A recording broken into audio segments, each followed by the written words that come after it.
Ẹ káàbọ̀ sí iléeṣẹ́ wa mo kí yín o, ẹ̀yin ìyá mi ẹ̀yin bàbá mi wípé ẹ káalẹ́ ẹ káàsán ẹ kúrọ̀lẹ́ etí tẹ́ fi gbé wa ò máa nídìí bákan náà ojú tẹ́ fi rí wa kò ní fọ́. Ìjọba ti padà gbọ́ ẹ̀bẹ̀ àwọn ará ìlú o, nítorí lọ́wọ́lọ́wọ́ báyìí bàbá Bọ́lá Ahmed Tinubu ààrẹ bàbá wọ́n ti padà jẹ́wọ́ ọmọkọ. Kódà wọ́n ṣe bẹbẹ fún wa lórí ọ̀rọ̀ Queen Naomi ni o àti Oríyọmí Hamzat. Gbogbo ṣoreṣore lábẹ́ bó ti wù kó rí a ò mà ní ṣoore ṣe. Bẹ́ẹ̀ ni o, gbogbo ẹni tó bá mú lọ́kàn láti ṣoore lábẹ́ bó ti wù kó rí oore tí ò gbé dọ́gba ẹ̀wọ̀n a ò mà ní ṣìṣe. Torí wípé oore ni kú ṣe ni kú fi pa lórí, oore làkàlà ṣe tó fi yọ gẹ̀gẹ̀ lọ́rùn. Lábẹ́ bó ti wù a ò ní ṣoore ṣe.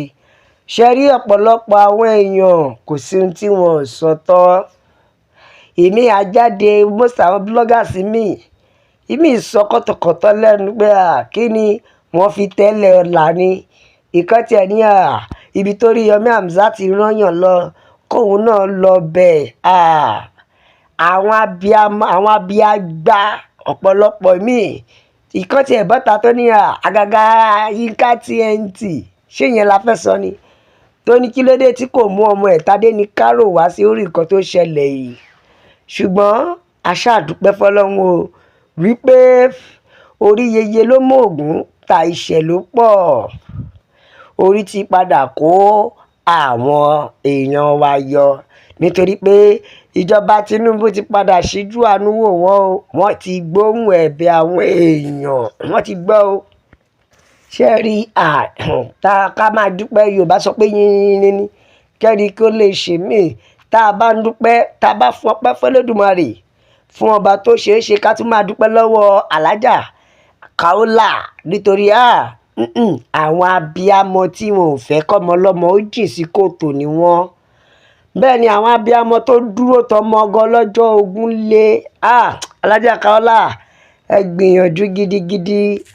Ẹ wo iṣẹ́ ńlá ni ìyá rẹ̀ ṣe.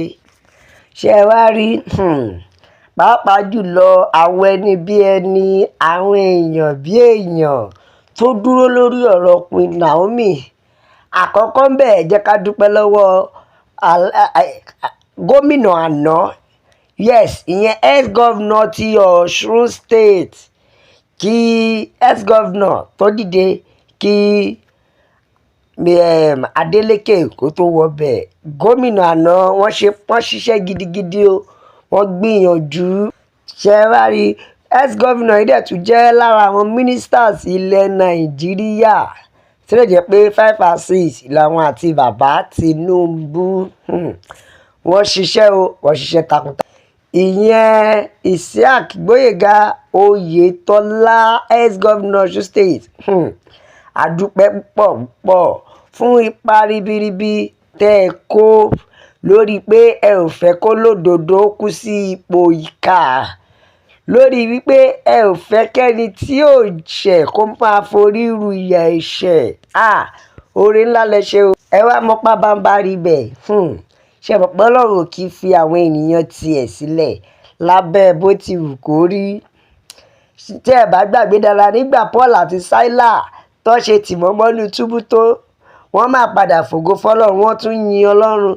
Bẹ́ẹ̀ lọ̀rọ̀ Oríyọmí Hamzat pẹ̀lú gbogbo bí wọ́n ṣe wà nínú ọgbà ẹ̀wọ̀n tó bàbá sì ń kírun wákàtí ẹ̀. Kódà ó lọ kíjímọ̀ ìyẹn nínú ọgbà ẹ̀wọ̀n yìí náà. Ẹ wá wo iṣẹ́ Ọlọ́run, àwa má rí di ni o.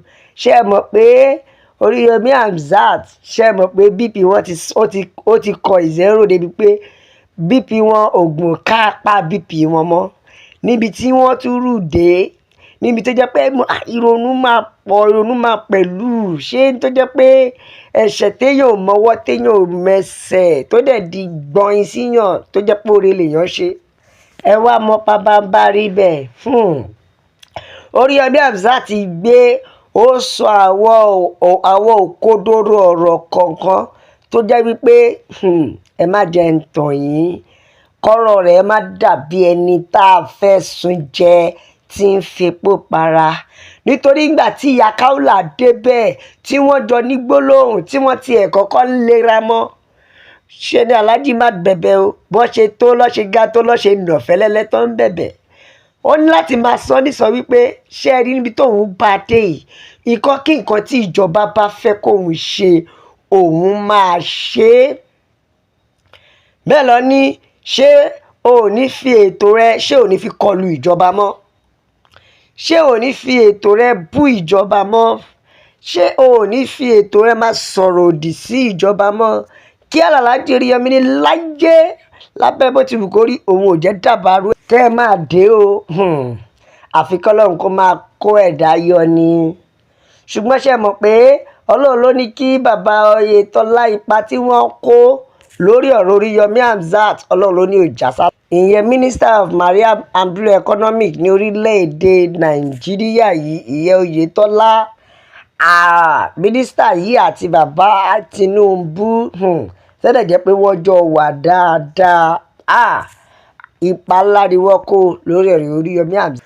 Ṣùgbọ́n wọ́n ti padà fi ọkàn wa balẹ̀ o wípé àti Queen Naomi o àti Oríyọmí Hamzat àti Principal Islamic High School wípé pẹ̀lú ògo Ọlọ́run wọn ò ní pẹ́ kúrò ní àhámọ́.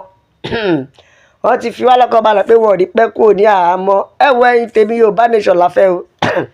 Òmìnira ilẹ̀ Yorùbá òun ló jẹ wá lógún. Ẹ jẹ́ ká ka àtẹ̀jíṣẹ́ àwọn èèyàn, ẹ jẹ́ á gbọ́ nǹkan tí àwọn ènìyàn sọ. A jẹ́ wípé wọ́n fẹ́ fi àǹfààní yìí láti fi lè mú Oríyọmí Hamzat kúrò ní o. Bẹ́ẹ̀ ni o. Ṣùgbọ́n but Nigeria government, why don't you want anyone to speak or say anything about your government? If your government is let me just say if your government favored Nigeria, if your government favored the citizen, they will never tarnish your government.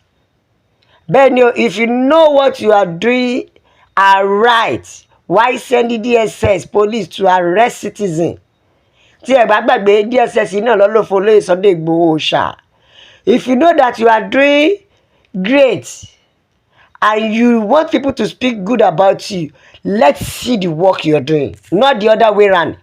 Ẹ ìyá mi bàbá mi bá wa like, ẹ subscribe, ẹ share, ẹ tẹ̀ sójú ẹ jẹ́ kó wọ̀ gbòòrò ayé pé Oríyọmí Hamzat àti Queen Naomi Ọlọ́run ti gbàdúrà wa lórí wọn o. La fi sọ pé a máa bẹ̀ ọ́ bí ẹni bẹ́ ṣá tẹ́lẹ̀sẹ̀ á sì máa bẹ̀ nà. Gbogbo ẹni tó bá láwọn ní dé òun láwọn ní dé bá o. Ẹja wípé ó dàbọ̀.